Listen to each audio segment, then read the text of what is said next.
İzahlı test toplusu isim mövzusu 18-ci hissə 90-cı sual choose the correct variant. How big a nida cümləsinə aiddir sual.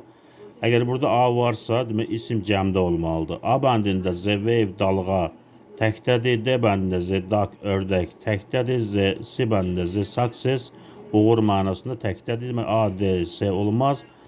Burada children sözü var. Y bəndində the children olmalıydı. How big the children are. B bəndində ise the fish var.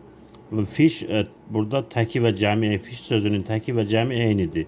Fish həm balıq mənasını verir, həm də balıqlar mənasını verir. S və yaxud es şəkilsini cəmdə qəbul eləmir. How big the fish are doğru cavabdır. B bəndi doğru cavabdır. 91-ci sual choose the correct variant. What they are. Burada A var mı isim cəmdə olmalıdır. What ilə başlayan nida cümləsidir. What expensive jeans they are. Görürük ki cins cəmdədir. Burada da A işlənib. Cəmdə olduğuna görə qeyri-müəyyən article da işlənməyib və A bəndi doğru cavabdır. B bəndinin uğursi bəndlər niyə səhvdir? B bəndində honest people. Honest people.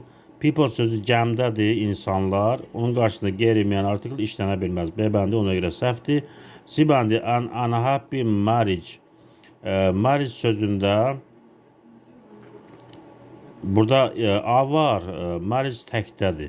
Ona görə marriage olsaydı is olmalıydı. Mən C bəndi də ona görə səhvdir. D bəndi expensive petrol. Bu da petrol sayıla bilmək isimdir, təkdədir. Olsaydı is olmalıydı burada. A olmamalıydı. D bəndi də ona görə səhvdir. Y bəndi useful news. News da sayıla bilmək isimdir və o da təkdə olduğuna görə orada da is olmalıydı, A olmamalıydı. A ilə o işlənə bilməz. Doğru cavab A bəndidir.